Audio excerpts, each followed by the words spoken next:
Ugh, not this again. Every time I do this bench press, my shoulders scream. It's like they're glued to the bench, no mobility at all. This just feels wrong. Human bench press sucks and it hurts his shoulders. Well, here's a fascinating perspective that might change how you work out forever. You see, we humans are mammals and our bodies evolved from four-legged ancestors. This evolutionary history actually holds the key to proper chest training. Think about it. Your chest muscles are directly connected to your shoulder girdle, not your elbows.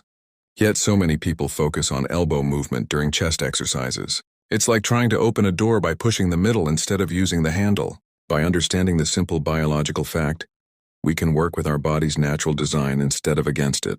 So next time you're doing chest exercises, focus on moving from your shoulder girdle, not your elbows. Your body will thank you by staying injury-free, and you'll avoid those dreaded shoulder surgeries that plague so many fitness enthusiasts. It's time we started training smarter, not harder, by respecting our mammalian heritage.